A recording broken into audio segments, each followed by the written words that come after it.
안녕하세요. 저는 30대 초반 여자랍니다. 많은 나이도 아닌데 의도하지 않게 결혼해 이혼까지 하게 되면서 화려한 돌싱으로 살려고 열심히 노력하고 있네요. 울적한 날에는 이곳에서 저와 비슷한 사연을 들으며 같이 울고 욕해주면서 듣는 재미가 있더라고요. 저의 이야기도 다른 분들 못지않게 기구하거든요.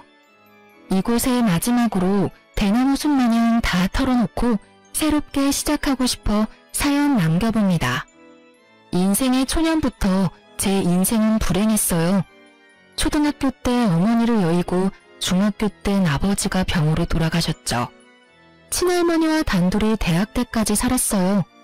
할머니가 그래도 여유가 있으셨고 아버지 동생인 작은아버지 가족도 저를 신경 써줘서 대학 입학까지 힘들진 않았죠. 할머니가 부모님에게 못 받는 사랑을 더 넘치게 주셨거든요.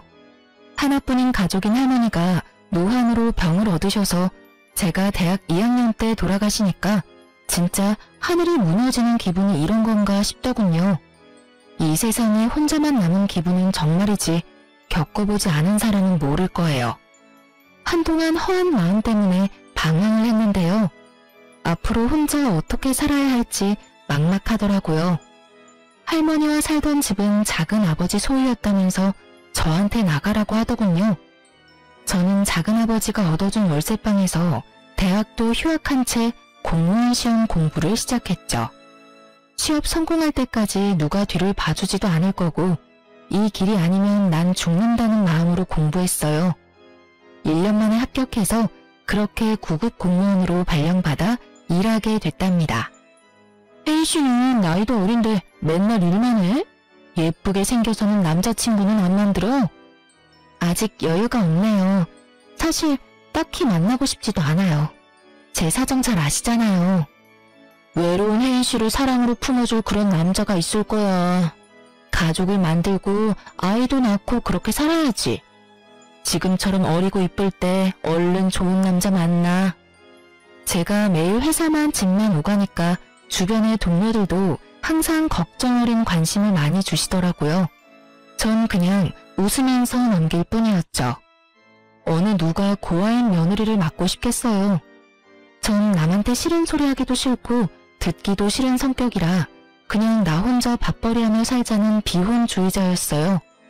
어렸을 때부터 너무 힘든 일을 겪어서 그런지 누군가와 싸우고 복구하는 것도 싫고 조용히 살고 싶었죠. 어느 날 평소와 다름없이 바쁘게 민원을 받고 있는데 무슨 남자 손이 불쑥 앞으로 들어와 깜짝 놀랐어요. 놀라서 고개를 들자 말쑥한 남자가 어색하게 웃고 있더라고요. 아, 안녕하세요. 또 오셨네요? 오늘은 이거 드리고 싶어서요. 따뜻한 커피 한 잔 드세요. 그리고 이거 한번 읽어주실래요? 이 동네에 사는지 서류를 자주 떼러 오던 남자였는데 훤칠한 키의 훈남이라 멀리서도 가끔 눈에 띄긴 했어요. 그런 남자가 웬 편지를 건네니 전 너무 놀랐어요. 일단 다른 사람들이 볼까봐 얼른 편지를 받아 숨겼죠. 저한테 호감이 있어서 일부러 일이 없어도 주민센터에 오기도 했다며 편지엔 전화번호가 적혀 있더라고요. 전 연애를 할 마음이 전혀 없었기에 당연히 답하지 않았고요. 남자는 몇 번을 더 적극적으로 대시를 했고 그렇게 한 번, 두 번 만나다 보니 연인 사이가 되었답니다.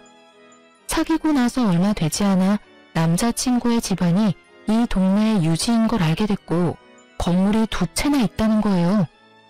내가 같이 일하는 언니한테 들었는데 그게 정말 사실이야? 왜 나한테 말 안 했어? 자기가 알면 부담스러워할 것 같아서 천천히 말하려고 했어. 내가 아버지 빌딩 관리하는 일 하거든. 그래서 주민센터에 서류 떼러 자주 왔던 거야. 난 사귀기 전에 내 사정 다 이야기했어. 난 그냥 혼자 조용히 살고 싶고 어떤 갈등도 싫어. 그리고 자기한테 선택하라고 한 거고. 자기 부모님이 나를 마음에 들어 하시겠어? 난 좋은 대학 나온 것도 아니고 마땅한 직업 없이 부모님 도와드리는 건데 뭐. 공무원인 자기가 나보다 대단하지. 너무 걱정하지 마. 우리 부모님은 내가 다 알아서 해. 형이 있다고 하지 않았어? 형은 무슨 일 하시는데? 우리 형은 공부를 잘했어서 지금은 대기업 팀장으로 일해. 형수님은 변호사시고. 뭐라고? 아, 나 너무 부담돼서 싫어. 내가 돈 많은 남자 만났다고 좋아할 줄 알았어? 난 돈 많은 시댁 그런 거 싫어. 우리 그냥 이쯤에서 헤어져. 제발. 저는 일방적으로 이별을 통보하고 잠수를 타버렸죠. 주무관님께 부탁드려서 다른 층에서 일을 하는 걸로 바꿔서 남친은 저를 몇 주 동안이나 찾지 못했어요. 제가 일부러 집도 안 알려줬었거든요. 그런데 어느 날 남친의 부탁을 받은 동료가 저를 불러내는 바람에 딱 마주치게 됐어요. 남친 얼굴이 여지껏 잠도 못 잔 것처럼 아주 헬쑥하고 초췌하더라고요. 혜인아, 너 어떻게 이렇게 모질 수가 있어? 내 말은 들어주지도 않고 이렇게 사라져버리면 끝이야. 내가 우리 부모님한테 너에 대해서 다 말씀드렸어. 아버지가 너 만나보시고 싶대. 제발 나를 믿고 우리 같이 부딪혀보자. 내가 네 가족이 돼서 평생 행복하게 해줄게. 간곡하고 진실된 간청에 저는 그 사람을 한번 믿어보기로 했어요. 그렇게 남친 집으로 인사를 드리러 갔는데요. 제가 너무 걱정을 많이 한 것에 무색하게 예비 시부모님 모두 친절하게 대해주시더라고요. 내가 네 형편을 다 들었다. 나도 어려운 어린 시절 겪고 자수성가한 사람이다. 저 녀석은 애미가 너무 오냐오냐 키워서 우리 재산 관리하는 거나 하고 제대로 된 직업이 뭐 있겠냐. 너는 혼자 대학도 나오고 공무원도 된 게 아주 뚝심 있고 좋아 보인다. 우리 아들이랑 결혼하는 거 찬성하마. 형편 다 아는데 딱히 뭐 혼수를 말할 것도 없고 그냥 결혼식 다 나한테 맡기고 넌 이 집 들어와서 살아라. 집이 이렇게 넓은데 굳이 집 얻을 필요 있니? 안 그래? 아무리 그래도 시집살이 하라는 건 내키지 않았어요. 저 혼자 하고 싶은 거 하며 자유롭게 살다가 제 조건이 빠진다는 이유로 시집살이가 당연하다는 듯이 말하더라고요. 우선은 그 집에서 나와서 남친한테 말했죠. 내가 모은 돈이 없다고 해서 집으로 들어와서 시집살이 하라는 건 좀 너무하지 않아? 내가 누누이 말했잖아. 난 혼자 사는 게 제일 좋은 사람이라고. 자기는 그동안 혼자 그렇게 외롭게 살았으면서 새 가족이 생겨서 북적북적 살면 더 좋은 거 아니야? 우리 부모님은 자기 사정 다 봐주셔서 그런 말씀 하신 거야. 일단 2년만 살아보자. 그리고 정 힘들면 그때 분가하자. 응? 제가 몇 명 없는 친구들이나 동료들한테 고민을 털어놔봤지만 다들 호강에 겨운 소리라고만 하더군요. 그렇게 부잣집에 시집가면서 포기할 줄도 알아야 된다나요? 남편이 번갯불에 콩 볶아먹듯이 얼마나 결혼을 밀어붙이던지 한 달도 지나지 않아 시모와 결혼식 준비를 하게 되었죠. 식장이며 드레스며 웨딩 촬영이며 모두 시모와 함께 갔고 시모가 원하는 걸로 골랐어요. 제 의견은 아주 칼같이 잘라버리더라고요. 민준이 형도 이 호텔에서 결혼식 했다. 여기가 손님 부르기에도 좋고 가장 괜찮아. 여기로 해. 여기 식대가 너무 비쌀 것 같은데. 그리고 전 올 하객도 별로 없어요. 너 고아인 거 내가 모르고 결혼시키니? 네 쪽 하객 자리도 다 우리 손님이 채울 거니까 걱정할 필요 없다. 생각하면 할수록 참 첫째 결혼이랑 너무 차이가 나서 손님들 보기 벌써 민망하다. 며느리한테 티쪼가리 하나 못 받고 결혼을 시키다니 원. 어머니, 저도 성의껏 준비할 수 있어요. 말씀해 주시면 준비해 볼게요. 저도 모아둔 돈 있는데 돈 한 푼 안 들이고 결혼하면 제 마음도 편치가 않아요. 됐다. 내가 너한테 뭘 받겠니? 네가 뭘 해준대도 내 맘에 찰 것 같지도 않구나. 그냥 내가 봉사하는 셈치고 다 해주마. 대신 결혼해서 며느리 돌이 잘하는 걸로 갚아. 저는 연예 기사에서나 봤을 법한 호텔에서 결혼식을 했어요. 결혼식에 온 제 지인들의 눈이 휘둥그레해져서 저한테 신데렐라라며 팔자 폈다고 난리가 났더군요. 하지만 전 결혼식 날에 세상 비참했어요. 시모가 만들어놓은 무대에서 꼭두각시처럼 서 있는 기분이었죠. 시모는 친척들과 지인들 앞에서 어떻게든 제 진짜 존재를 숨기기 바빴거든요. 서글픈 마음이 들었지만 그래도 남편을 생각해서 저도 최선을 다해 웃어가며 식을 마쳤네요. 신혼여행 다녀오자마자 시댁에 들어가 살게 되었고 지독한 시집살이가 시작되었습니다. 아버님은 아침 6시에 식사하시니까 앞으로 네가 아침 준비해라. 매일 5시에 일어나서 녹즙 만들고 아보카도 1개 자르고 달걀 반숙으로 2개 찌면 된다. 다 드시면 영양제 챙겨드리고. 저 8시까지 출근해야 되는데 어떻게 5시에 일어나나요? 저 아침잠 많아서 그렇게 일찍 일어나면 힘들어서 못 살아요. 얘 좀 봐. 공짜로 그 비싼 호텔에서 결혼까지 시켜줬더니 결혼하자마자 안면 싹 바꾸네. 며느리라면 당연히 해야 될 일이야. 토달지 말고 해라. 나도 그렇게 30년을 살았다. 웃긴 게 뭔지 아시나요? 나중에 알게 된 건데 도우미 아주머니가 오래 있었고 당연히 시부 아침도 시모는 전혀 차린 적이 없다네요. 제가 결혼하자마자 도우미 아주머니를 내보낸 거였어요. 어쨌든 어찌나 차갑게 말을 하는지 대꾸도 못하고 다음날부터 5시에 일어나 그 짓을 했네요. 일주일 하니까 너무 힘들어서 죽겠더라고요. 늦게 일어난 날에는 시모가 얼마나 구박을 해대는지 화장실에서 혼자 눈물을 흘린 적도 있었어요. 저는 견디다 못해 남편에게 하소연을 했죠. 여보, 나 도저히 5시에 못 일어나. 당신이 어머님한테 좀 말해봐. 나 힘들어서 죽을 것 같아. 솔직히 아침에 일어나서 국하고 밥하는 것도 아니고 그까지 녹즙 좀 만드는 것 같고 왜 그래? 다른 재벌집은 더 빡세. 거기 며느리들은 더 힘들다고. 여기가 재벌집이야? 재벌집은 며느리들이 일을 안 하겠지. 난 가뜩이나 체력도 약한데 일하느라 너무 힘들어. 그럼 일을 관둬. 그까짓 거 한 달에 얼마나 번다고? 우리 부모님한테 잘 보이면 이 재산이 다 우리께 되는데 그까짓 거 뭐 대단하다고 그것도 못해? 그렇게 별거 아니면 당신이 좀 하면 되겠네. 왜 내가 해야 되는데? 그리고 난 절대 일 그만 안 둬. 내가 공무원 시험 합격하려고 얼마나 힘들게 공부했는데 한 달에 내 옷값도 안 되는 돈 벌면서 왜 그렇게 힘들게 살려고 그래? 며느리가 하는 거랑 아들이 하는 거랑 같아. 당연히 며느리가 해야 아버지도 좋아하시는 거지. 재산 물려받는 게 뭐 쉬운 건 줄 알아? 신혼 때까지만 해도 다정했던 남편은 제가 시부모에 대한 불평을 조금만 하면 아주 부르르 떨더라고요. 그것도 그럴 게 옆에서 보니까 시부한테 아주 잡혀 살더라고요.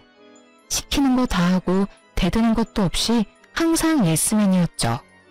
혹시나 자기 형한테 뺏길세라 그 잘난 빌딩 물려받으려고 성질 죽여가며 시부 비위를 맞추고 사는 거였어요.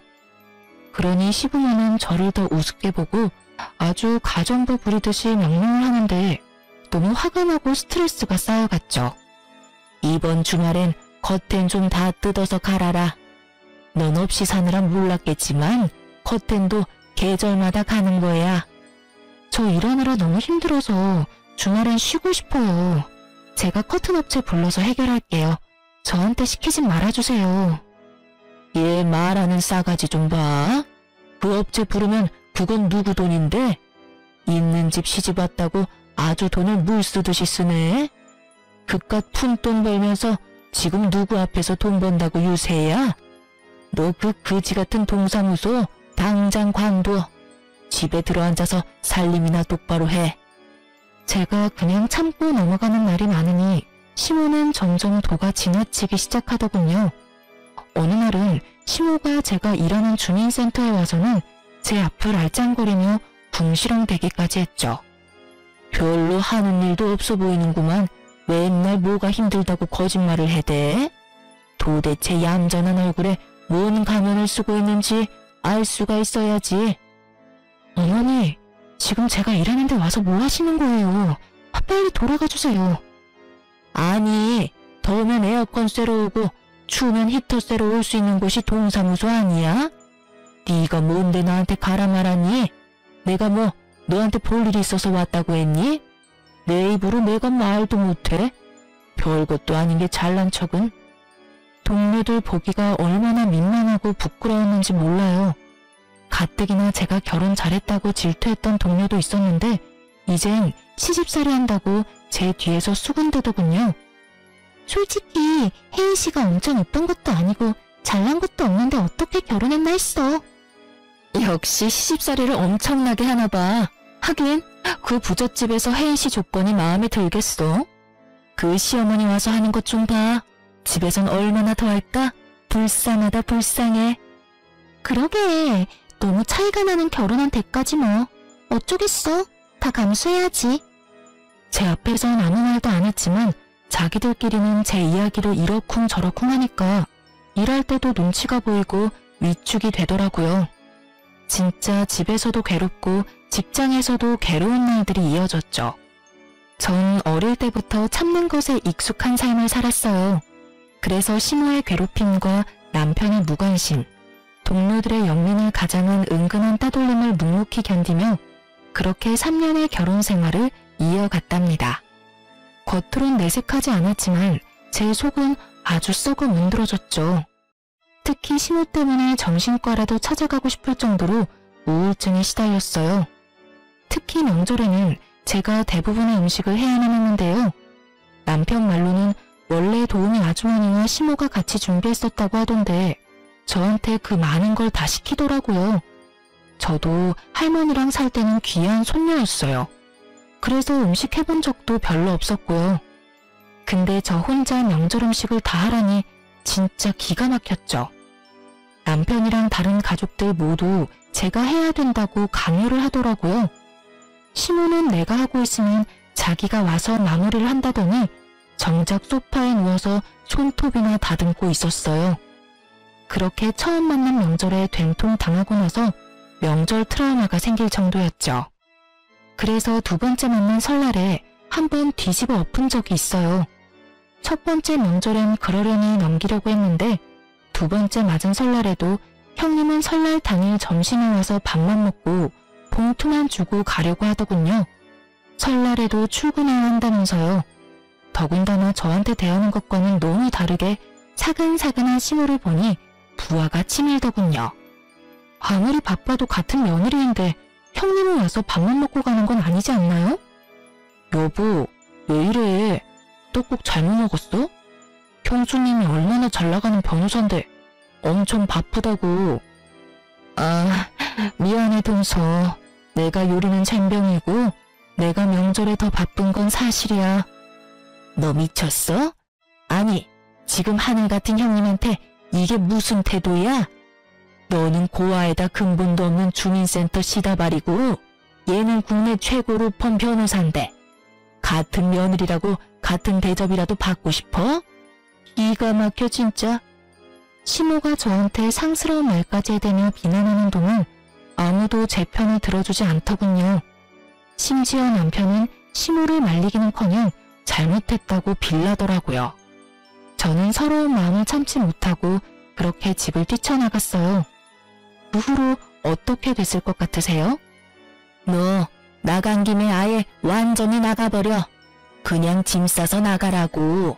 감히 누구한테 음식을 하라 마라 못하겠다고 난리야? 그냥 이혼해. 이혼하라고 하면 누가 무섭나요? 그럴게요. 이혼하고 나가면 되잖아요. 당장 부모님한테 잘못했다고 해. 대들지 말고. 제가 잘 말할게요, 엄마. 시모가 자기를 무시했다면서 당장 이혼하라고 난리를 쳤고 저도 시모가 너무 끔찍해서 이대로 이혼하고 싶더라고요. 이혼하는 게 희망으로 느껴졌다면 믿어지시겠나요? 근데 시부가 딱 한마디로 상황을 종결시켜버렸죠. 내 눈에 흙이 들어갈 때까지 이혼은 없다. 남들 부끄럽게 무슨 이혼이야? 당신도 또 한 번 그런 소리 꺼내면 당신부터 이혼이야. 알았어? 시모는 이혼당하는 게 무서웠는지 그 후로 이혼 소리는 못하더라고요. 그 대신 저를 더 교묘하게 괴롭혀만 갔어요. 저는 세 번째 만난 추석이 다가오자 가슴에 돌덩이를 얹은 것 같고 잠잘 때도 눈물이 줄줄 흐를 정도였죠. 아무리 빠져나오려고 해도 깊은 늪에 빠진 것처럼 무기력하고 제 자신이 한심해만 보였어요. 바보같이 왜 당하고만 있냐고 하실 분도 있을 거예요. 근데 제 편을 들어줄 가족 한 명 없는 처지에 저를 나쁜 며느리 이상한 애로 몰고 가는 시댁에서 살아보세요. 나중엔 진짜 제 자신이 이상한가 보다 이런 생각까지 하게 되더라고요. 그러던 중에 저에게 편지 한 통이 왔는데요. 영 내용을 알 수가 없어 변호사인 형님에게 좀 물어보기로 마음을 먹었어요. 그래서 변호사 사무실로 찾아가 봤죠. 형님은 그래도 친절하게 저를 맞아주더군요. 그동안 명절 때 아니면 만난 적도 없고 대화도 별로 해본 적이 없어서 저를 무시한다고 생각을 했었거든요. 형님에게 편지에 대해 조언을 들은 뒤에 나가기 전에 용기 내어 한마디 했죠. 형님, 바쁜 건 알겠는데 그래도 명절엔 와서 좀 도와주셔야 되지 않아요?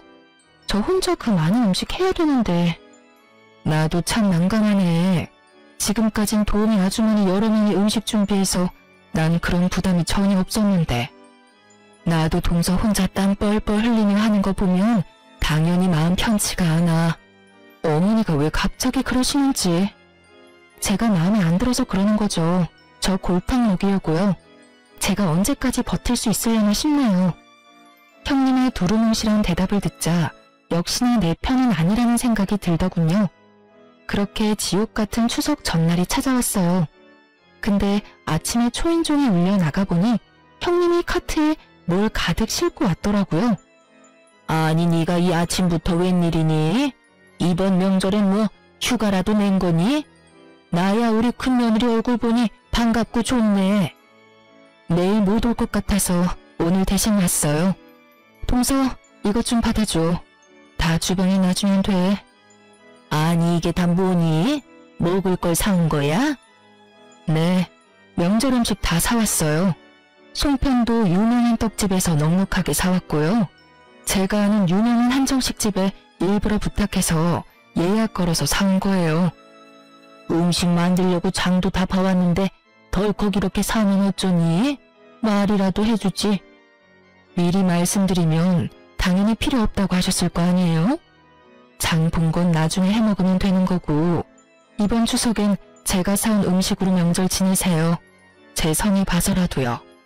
동서도 이번 추석에 좀 쉬어. 친정 없어도 하루 정도는 호텔에서 푹 쉬는 것도 좋지. 내가 하루 잡아줄게. 내일 모레 어때? 어머 얘, 그게 무슨 말이야? 그럴 필요 없다. 네 덕에 음식도 안 할 건데 뭐가 힘드니? 그래도 사람은 혼자 푹 쉴 시간이 필요해요, 어머니. 저도 가끔 혼자 푹 쉬어야 좀 충전이 되더라고요. 내가 회원으로 있는 호텔 알려줄 테니까 내일 모레 하루 쉬고 와. 자세한 건 내가 문자로 보내놓을게. 형님이 말하니까 시모는 입만 삐죽거리고 정작 반대는 못하더라고요. 대신 그 분풀이는 저를 향했죠. 명절이라고 친척들 다 모여있는데 시모가 저를 쓸데없는 일로 계속 불러대기 시작했어요. 여기 수정과 좀 더 내와. 다 떨어진 거 안 보여? 야, 여기 더럽잖아. 얼른 걸레 가져와서 닦아. 아주 명절에 음식도 안 만들어서 살판 났지? 친척 어른들 다 계시는데 빠릿빠릿 움직여야지. 이렇게 굶떠서야 내가 창피해서 못 산다. 저기 저상 얼른 다 정리하고 새로 차려라.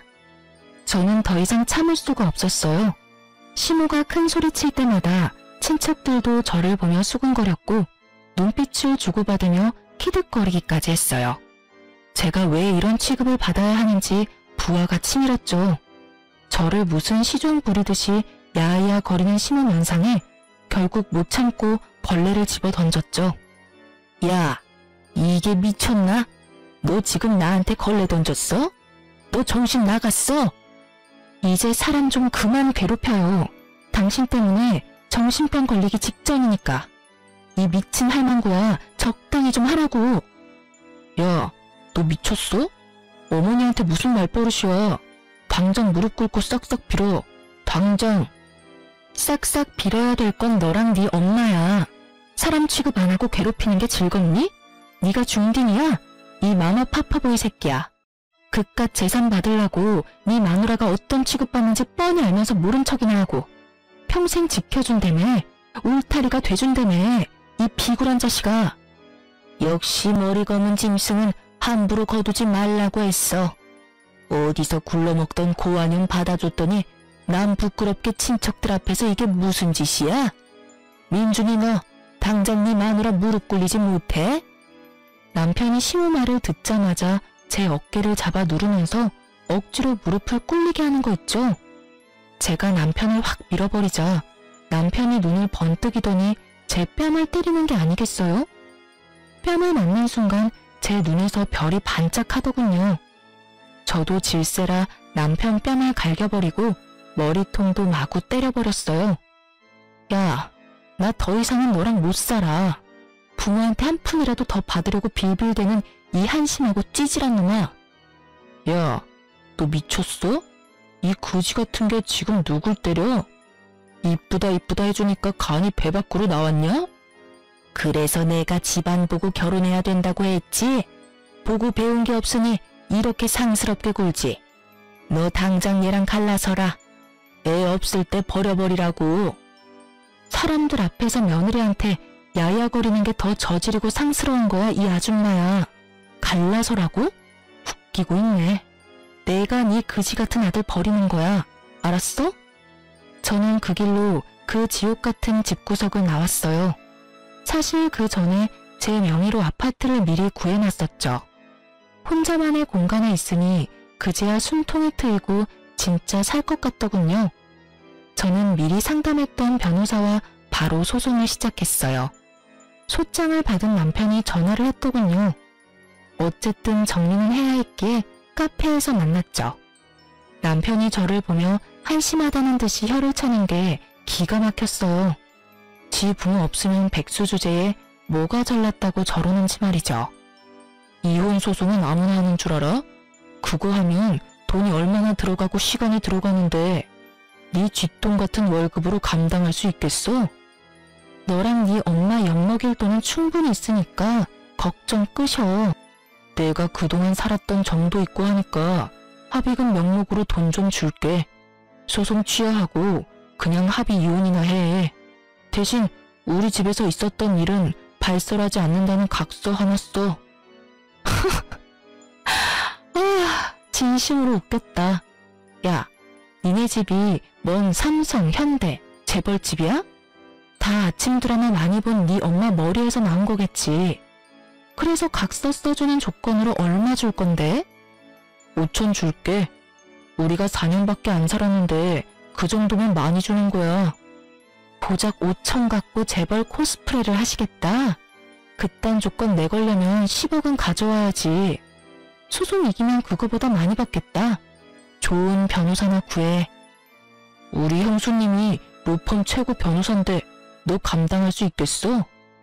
길고 짧은 건 대봐야 아는 거고 앞으로 변호사 통해서만 연락할 거니까 함부로 나한테 전화하지 마. 약 5개월의 이혼 소송이 이어졌어요. 저는 다른 곳으로 발령 신청해서 근무지도 옮겼고 그 사이에 진급도 했죠. 이혼 소송이 괴로울 줄 알았는데 전혀 아니었어요. 그 집구석에서 스트레스 받고 우울증 걸리는 것보다 혼자 일하며 혼자 꾸려나가는 삶이 정말 만족스러웠죠. 소송 비용도 전혀 부담되지 않았어요. 그만한 비결이 있었거든요. 어느 날 형님한테 전화가 와서 반갑게 받았죠. 동서, 아니 혜인아, 잘 지내고 있지? 오늘 확정 판결 난 거 들었어. 우리 박 변호사 일 잘하지? 승소한 거 축하해. 다 형님, 아니 언니 덕분이에요. 정말 감사해요. 언니가 제 인생의 은인이에요. 덕분에 재산 분할도 넉넉하게 받아서 1억 넘게 받을 것 같아요. 그 집구석 지금 그 돈 마련하느라 쩔쩔맬 거야. 아마 그 돈 없을 거거든. 나도 한 달 전에 이미 이혼 소송 들어갔어. 결국 아주버님 사고 친 거예요? 그 인간 때문에 결국 건물 하나 경매로 넘어갔어. 그래서 그거 보고 바로 나도 소송 시작했지. 그 인간 안 보고 사니까 진짜 살 것 같아. 사실 전 형님의 도움을 참 많이 받았어요. 결혼하고 3년까지만 해도 형님과 제대로 대화도 못 해봤는데요. 제가 형님의 사무실로 찾아간 날부터 우리의 인연이 제대로 시작되었답니다. 제게 날라온 편지가 다름 아닌 소장이었고 용어가 너무 어려워 어렵사리 형님에게 물어봤답니다. 차가워 보였던 형님은 생각보다 다정하고 바른 사람이었어요. 돌아가신 할아버지 앞으로 토지가 있으시네. 근데 상속자를 동서로 해놓으셨는데 작은아버지가 동서한테 일부러 숨기셨나 봐. 이 합의서를 동의하거나 그냥 무시하면 작은아버지한테 넘어간다는 내용이야. 토지 받고 싶으면 소송을 해야 할 것 같아. 어떻게 할래? 어쩐지 작은아버지가 할머니 돌아가시니 저랑 인연을 딱 끊어버리더라고요. 평소 같았다면 그냥 당하고만 살았겠죠. 형님이 저 좀 도와주세요. 소송 어떻게 하면 될까요? 그렇게 소송이 진행됐고 제가 승소해서 자그마치 10억 상당의 토지를 상속받을 수 있었어요. 작은아버지가 저한테 찾아와 협박도 하고 회유도 하면서 소송을 막으려고 별짓을 다 하더군요. 시집도 모자라 제 가족하고도 싸워야 한다니 진짜 너무 힘든 시기였어요. 하지만 형님이 작은아버지를 직접 만나 다신 저한테 연락 못하도록 해결해줬고 제가 무너지지 않도록 많은 도움을 줬답니다. 재테크에 밝은 형님 덕분에 절반은 팔아서 제 명의의 아파트를 샀고 절반은 묻어두었죠. 처음으로 제 집을 마련한 날 형님을 초대해서 둘이 와인 한잔하며 속 깊은 얘기를 나눴어요. 동서, 이젠 그만 당하고 살고 도련님이랑 이혼해. 이제 집도 있겠다, 돈도 있겠다, 연금 나오는 직장 있겠다. 그런 팔푼이랑 살면서 왜 어머니한테 당하고만 살아? 저도 진짜 지긋지긋해요. 정말 이혼하고 싶어요. 근데 어릴 때부터 혼자 살아서 또 혼자가 된다는 게 두려운가 봐요. 제가 바보죠 뭐. 나도 이제 이혼할 거야. 그 인간 시부모가 하도 오냐오냐 키워서 인성 개판인데 주식 중독으로 돈도 엄청 말아먹었어. 내가 진짜 남 부끄러워서 말도 못하고 맨가슴 앓으면서 살았는데 이번에 집 담보 잡으려던 거 미리 알게 돼서 나도 간신히 막았어. 허우대만 멀쩡하면 뭐해? 속은 완전히 썩은 인간이야. 형님은 워낙 똑부러져서 겉으로 보기엔 진짜 완벽한 사람 같았는데 혼자 소갈이 하느라 힘드셨겠어. 아니야. 완벽하긴 나한텐 과찬이지. 하여튼 그 인간 결국 시부모 몰래 건물 하나 저당 잡혀서 돈 끌었었어.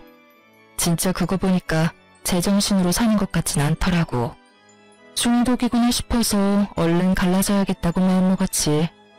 그 시한폭탄 같은 인간이 죽지 않는 한 시댁은 폭삭 망할 거야. 언제가 될진 모르지만. 아무튼 동서도 그만 구박받고 재산 분할 받을 수 있을 때 얼른 갈라서 내가 특별히 신경 써서 도와줄 테니까. 동서는 마음 단단히 먹고 저는 그 후부터 형님의 도움으로 이혼 소송에 이길 수 있는 증거를 차곡차곡 모아두기 시작했어요. 신호가 포근할 때마다 일기를 써서 남겨뒀고 동영상도 많이 찍어뒀죠. 그리고 명절 때 난리가 났을 땐 형님이 저 대신 몰래 동영상을 다 촬영해줬답니다.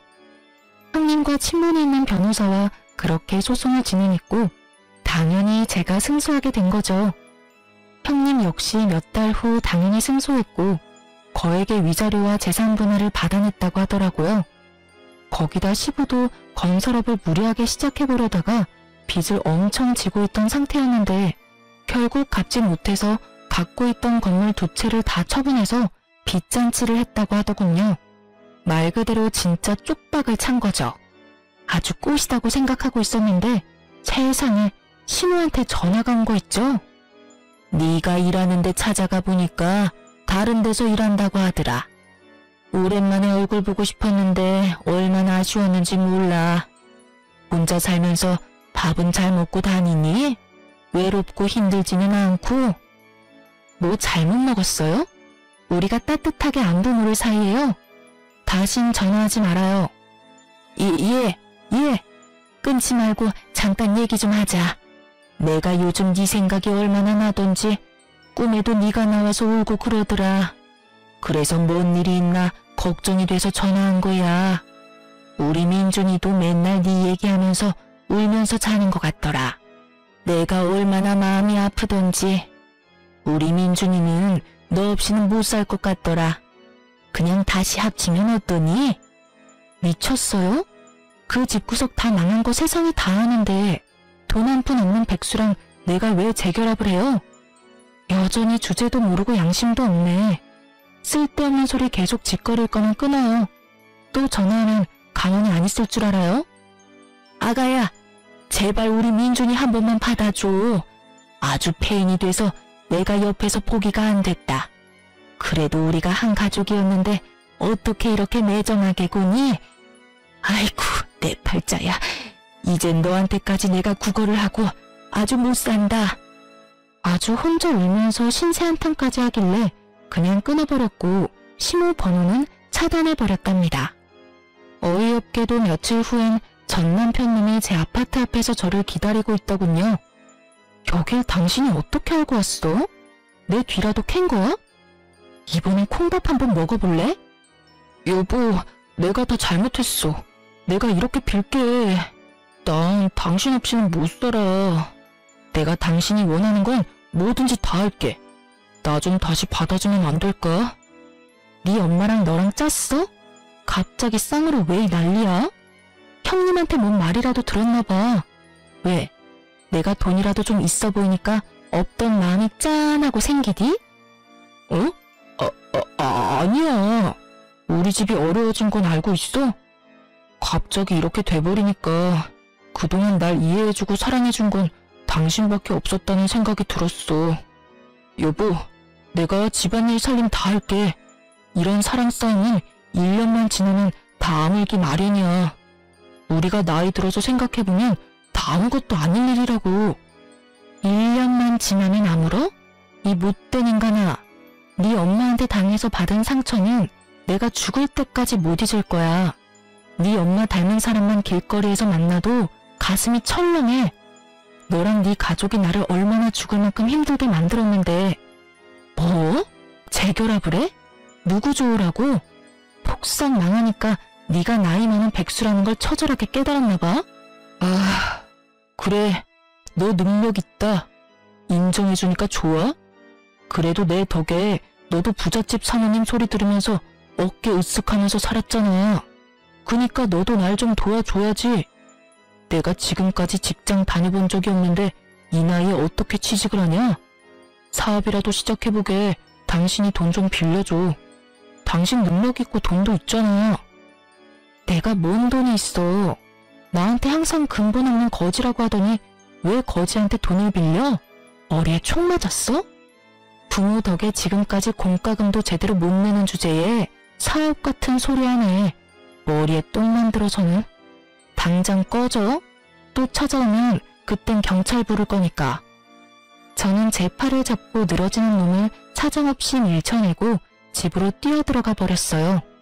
또 찾아올까봐 이사를 가야 되나 고민했는데 그 뒤로 찾아오진 않더라고요. 꿀의 자존심이 엄청 센 인간이거든요. 그리고는 얼마 후 형님과 통화를 할 수 있었죠.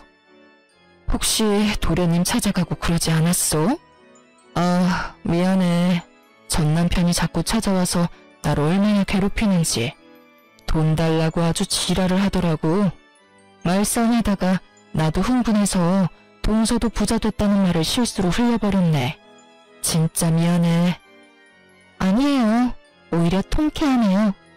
그동안 나 찌질하게 사는 줄 알고 연락 딱 끊었다가 제가 돈 있다니까 바로 전화오고 찾아오는 꼴이라니. 진짜 상종 못할 인간들이에요. 그래. 오히려 그 집구석은 폭삭 망해버리고 자기는 자산가가 됐으니 얼마나 통쾌해. 앞으로도 콩고물이라도 떨어질까 자꾸 들러붙으면 나한테 말해. 법적으로 해결해 줄 테니까. 매번 도와주신다니 정말 든든하고 감사해요. 진짜 친언니가 생긴 기분이에요. 그 후로 전 남편은 몇 번이나 제 아파트 앞을 서성거리고 저를 기다리더군요. 예전엔 명품만 입고 다니더니 이젠 그것도 다 팔아버렸는지 머리도 엉망으로 길고 옷도 거지같이 입고 있는 꼴이라뇨. 한 번은 시모랑 같이 서 있어서 진짜 기함을 했네요. 시모가 저를 보더니 제 손을 덥석 잡는 거 있죠? 아가야, 네가 이렇게 잘 됐다니 진짜였니? 이렇게 비싼 아파트를 샀단 말이야? 이 인간이 진짜 말귀를 못 알아듣네? 너까지 모자라서 네 엄마까지 불러와서 뭐 어쩌자는 거야? 아니, 엄마가 당신이 진짜 이 아파트에 사는지 확인을 해보자고 해서. 우리 엄마가 이 아파트 엄청 살고 싶어 하시거든. 너 혼자 살긴 여기 너무 넓지 않니? 방 하나 남는 거에 내가 좀 살면 안 될까? 내가 너 일할 동안 살림 다 해주마, 응? 지금 사는 데선 도저히 못 살겠다. 아줌마가 나한테 어떻게 했는지 다 잊었어? 어떻게 그딴 부탁을 해? 당장 꺼져. 이 소름 끼치는 아줌마야. 그 잘 살던 내가 이런 취급을 받다니. 아이고, 말년에 그지 같은 빌라에 살 줄 누가 알았을까? 아이고, 내 팔자야. 아이고. 시몬은 제 다리를 잡고 늘어지며 눈물까지 펑펑 쏟아내며 신세한탄을 하더라고요. 결국 경찰을 불렀고 두 인간이 볼품없이 질질 끌려서 쫓겨났죠. 그 후론 겁먹었는지 안 찾아오더라고요. 형님이 종종 그 집안 소식들을 전해주었는데요. 시부는 재산 다 잃은 충격으로 결국 뇌출혈로 쓰러졌고 그나마 남은 재산도 급하게 병원비로 다 빠져나가고 지금은 병원비를 못 내니 시모가 좁은 집에서 시부 병수발하면서 산다고 하고요. 두 아들은 당연히 능력도 없고 그렇다고 배달 아르바이트 같은 건 쪽팔려서 못한다면서 늙은 백수들로 지내고 있다고 해요. 방 2개인 곰팡이 피는 코딱지만한 빌라 월세에서 산다니 시모가 제 아파트를 탐낸 것도 당연한 거죠. 제가 이혼 안 했다면 그 집구석에서 같이 살았거나 아님 제 돈을 다 처박아야 했겠죠? 생각만 해도 진짜 아찔하네요. 저는 그 후로도 형님과 종종 만나서 식사도 하고 서로 생일도 챙겨주면서 친한 언니 동생 사이로 잘 지내고 있어요. 형님도 거지가 된 전 남편이 계속 사무실로 찾아오고 협박도 했다가 잘못했다고 울다가 돈 빌려달라고 하다가 별쇼를 다 해서 진저리가 났다네요. 결국 접근금지 신청하고 이젠 혼자 다른 지역에서 변호사 사무실 개업해서 멋진 대표님이 되셨답니다. 볼 때마다 진짜 멋진 사람이라는 생각을 해요. 시궁창 같았던 결혼 생활에서 남은 유일한 선물이 바로 전 형님이자 지금의 친한 언니네요. 이제 이혼한 지도 꽤 지났네요. 저는 여전히 성실히 일하면서 잘 지내고 있어요. 가끔 친구를 만나기도 하지만 워낙 혼자 지내는 걸 좋아해서 외롭지가 않네요. 정말 결혼해서 해방된 것만으로 저의 인생은 확 달라졌답니다. 제 은인인 형님 덕에 요즘은 재테크 공부도 열심히 하고 있거든요. 재산이 불어나는 걸 보니까 안 먹어도 배부르다는 게 이런 건가 싶어요. 어릴 때부터 내 인생은 왜 그럴까 박복하다고 불평만 해왔는데요. 이번 이혼으로 제 인생은 제가 만들어가기 나름이란 걸 확실하게 깨달았답니다. 제 사연을 듣고 계신 분들 중에서도 지금 힘드신 상황이라면 곧 좋은 일이 생길 테니까 조금만 힘내시길 바래요. 들어주셔서 감사하고 모두 행복하세요.